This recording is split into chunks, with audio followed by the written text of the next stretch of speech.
7 సీట్లు వాళ్ళకంట, 7 సీట్లు వాళ్ళకి, మొత్తం వీళ్ళకి. అంటే అసలు అది ఎట్లా, అసలు ఎంత దారుణం, ఎంత వ్యతిరేకత. అంత వ్యతిరేకత ఉన్నా కూడా అంటే 0 చెప్పాల్సిన సర్వేలు హీరోని చేస్తే ఎట్లా చూస్తాం మనం కూడా అప్పుడప్పుడు. ఎందుకైనా మంచిది గెలిచి వచ్చాడేమో మళ్ళీ ఏమంటాడో ఈయన అనే రకంగానే ఆలోచించాం. మహా సర్వేలన్నీ కొనేసాడు. ఎక్కడ వార్తాపత్రిక, నువ్వు వార్తాపత్రికలు కొంటావా, నువ్వు యూట్యూబ్ ఛానల్ కొంటావా, తొక్కలేదు, నేను సర్వేలనే కొనేస్తాను, సర్వేలు కొనేసాడు. జరిగిపోయింది. వాళ్ళందరూ కూడా ఒకనొక సిచ్యువేషన్ ఓటర్లని కన్ఫ్యూజ్ చేశారు. నిజంగా వస్తుందేమో, అట్లా వస్తుందేమో, ఇట్లా వస్తుందేమో అని. ఇకపోతే ఈ తీర్పు వీళ్ళు ఎందుకు గెలిచారు అనేది చాలా సింపుల్గా చెప్తే, ఇందాక జగన్ గారు పెట్టినటువంటి ప్రెస్ మీట్ బుక్క పట్టుకొని ఏడుస్తా, కళ్ళ నీళ్ళు వస్తున్నాయి, మొత్తం నీరసంగా అయిపోయాడు మనిషి. నువ్వు చేసినవన్నీ గుర్తున్నాయి, నువ్వు అనౌన్స్ చేసిన ప్రతిదానికి వాళ్ళు +1000, +500, +2000 వేసుకుంటూ వెళ్ళారు. నువ్వు చెప్పినవన్నీ ఉన్నాయి, నీ పథకాలు లేకలే, నీ వాలంటీర్లకు నువ్వు 5 ఇస్తే 10 ఇచ్చారు ఇక్కడ. నీకు అర్థమైందా? అండ్ ఆడపిల్లలకి, స్కూల్కి పోయి ఆడపిల్లలకి 15,000 ఎంతమంది ఉంటే అంతమందికి. అయ్యో, పిల్లలకు కూడా, స్కూల్ వెళ్ళే పిల్లలకి బోల్డ్. అంటే ఉచిత బస్సు, సిలిండర్లు, ఇవన్నీ బేసిక్ సూపర్ 6 నువ్వు ఇచ్చేవన్నీ ఉండగా వాటికి అదనంగా నువ్వు ఇచ్చిన వాటిలో కూడా ప్లస్ నువ్వు ఇచ్చిన దానికంటే 1000 ఎక్కువ ఇచ్చి ప్లస్ ఇంకా ఎక్స్ట్రా పథకాలు చేర్చేసరికి వాళ్ళు గెలిచారు. నువ్వు అవన్నీ చెప్పుంటే నువ్వు కూడా గెలిచేవాడు ఏమో తెలియదు మొత్తానికి. గెలిచారు. కాకపోతే నువ్వు చేసిన ప్రధాన తప్పు ఏంటంటే, నువ్వేం చెప్పావు జగన్, 99% నా మేనిఫెస్టోలో అన్నీ చేశాం, ఒక 1% ఏదో, దానికి సజ్జల రామకృష్ణారెడ్డి ఏం చెప్తాడంటే 1% ఏదో మందుది అంతే, మిగతా అన్ని చేశాంగా. ఓ పిచ్చి తలకాయ, అదే కదా మెయిన్. దాంతో అది నీ ఇన్కమ్ ప్రధాన ఆదాయ వనరు అని నీకు తెలుసు ఆ విషయం. అందుకు దాన్ని నువ్వు అమలు పరచలా, పూర్తిగా దాన్ని అసలు ఉండకుండా చేస్తా అని చెప్పి మాట ఇచ్చి, అది చేసిన తర్వాత నేను సీట్ ఎక్కుతా అని చెప్పి నువ్వు దాన్నే ప్రధాన ఆదాయ వనరుగా చేర్చుకొని ఎంతో సంపాదించి, పక్క రాష్ట్రంలో కవితతో లింకులు పెట్టుకొని స్కాములు చేసి, ఇవన్నీ రేపు వస్తాయి బయటికి. ఇన్ని చేసావు నువ్వు, బేసికల్లీ అంత సంపాదించుకున్నావు, ఏదో దాంతో కొద్ది గొప్ప పథకాలు అయితే ఇచ్చావు. ఇప్పుడు వచ్చిన వాళ్ళు అన్ని దానికి ప్లస్ చేశారు, అది సంగతి.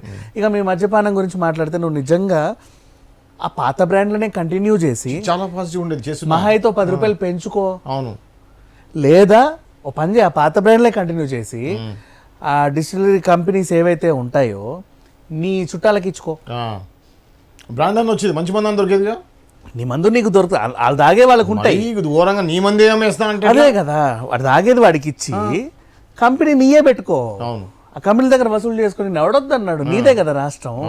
ఆ తెలివి లేకుండా మొత్తానికి పాలసీ అంతా మార్చేసి గుడిలో లింగాన్ని మింగిన రకంగా ఉంది.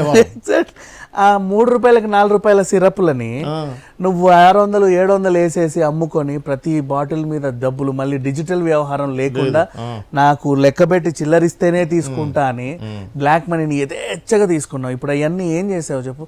సరే పోనీలే, కొద్దో గొప్ప పథకాల రూపంలో పావులా ఇచ్చావులే, కాదనం. నిన్నగాక మొన్న కూడా రైతుల అకౌంట్లో డబ్బులు వేసావు, కాదనం. కానీ చేసావు కదా, ఆ తాగుపోతూ కడుపు కొట్టావు చూడు. నువ్వు ఎలక్షన్లో పంచిన, చివరికి మళ్ళీ ఇంకొకటి, నువ్వు ఎలక్షన్లో పంచిన మందు కూడా ఆ దరిద్రమే. నీ ప్రతిపక్షం వాళ్ళు పంచిన మందు ఒరిజినల్. ఇది మెయిన్ స్ట్రాటజీ, నిజంగా చెప్తున్నా. నీ ప్రతిపక్షం వాళ్ళు పంచిన మందు, అరే ఎన్నాళ్ళైంది బ్రాండ్ చూసని కడుపు నిండా తాగాడు వాడు. అమ్మాయి ఇది ఈ ప్రభుత్వం వస్తే ఈ మందే వస్తుంది నాకు అని. నువ్వు ఎలక్షన్ లో పంచిన మందు కూడా అదే, ఏదో ప్రెసిడెంట్ మెడల్, ఇంకేమో ఇవన్నీ పెంచేసరికి అమ్మో ఇదా తాగేవాడు కూడా తాకుండా నీకు ఓటేలా. స్పెషల్ స్టేటస్ కూడా ఉందంట మందులోనా పేరు, ఇంకా అదొకటే తక్కువ బాబోయ్, అన్నీ ఉన్నాయి. అదేంటి ఇంకోటి ఏదో ఉండే, మెగా డిఎస్సి మందు పేరు అండి, మెగా డిఎస్సి. డిఎస్సి ఎట్లా పెట్టట్లే అని చెప్పేసి పేరు పెట్టడానికి అవి యూట్యూబ్ లో అక్కడిక్కడ చూస్తా ఉంటాయి. మెగా డిఎస్సి ఎట్లా పెట్టట్లేదు, అక్కడ ఉద్యోగాలు చేయట్లేదు కదా. అంటే అదే మందుకు పెట్టిండు వీళ్ళు ఏం ఎంచుకున్నారు తెలుసా, మందులకు ఏ పేరు పెడితే అంటే జనాలకి బాగా వాడుకలో ఉన్న పేర్లనే మందులకు పెడితే ఈజీగా కనెక్ట్ అవుతాయి అనుకున్నా. గవర్నమెంట్కి పార్టీకి డిస్కనెక్ట్ అయ్యారు. ఇంత దారుణం నేను ఎక్కడ చూడలా. సరే మరి తెలివితేటలు ఏంటో ఇలా పడిపోయినాయి, కానీ ఆ రకంగా వీళ్ళు మందులు అమ్మేశారు. మొత్తానికి వ్యతిరేకత రావాల్సినంత వచ్చింది. ప్రధానంగా నిజంగా వైసీపీ ఓడిపోవడానికి కారణం మందుబాబులే, ఇది మాత్రం రాసి పెట్టుకోండి 100%. అది ఇంకా మిగతా వ్యవహారాలన్నీ తర్వాత. ముఖ్యంగా మనం ఆ వేణుస్వామి ఈ అమ్ముడు పోయారు గురించి అంటే అమ్ముడు పోయారు కాబట్టి పిచ్చి జనాలకు తెలియకుండా నమ్మారు, డబ్బులు లాస్ అయ్యారు. ఒకనొక దశలో నేను కూడా ఆలోచించాను, ప్రామిస్ మైండ్లో ఉంది బలంగా వీళ్ళు రారు అని. కానీ ఏంటో అంటే అరే ఈ సర్వే వీడు ఎందుకు అలా చెప్తాడు, అంత తెలివైనవాడు, నేను పుట్టక ముందు నుంచి ఉన్న సర్వే, వాడు గ్రౌండ్ రిపోర్ట్ చెప్తున్నాడు, నేను పుట్టక ముందు నుంచి ఉన్న సర్వేలు అండి కొన్ని ఉన్నాయి, వాళ్ళు అంత అబద్ధాలు చెప్తారా అని అట్లా నమ్మాల్సి వచ్చింది. కానీ అమ్ముడు పోయాయని ఇప్పుడు తెలిసింది. అది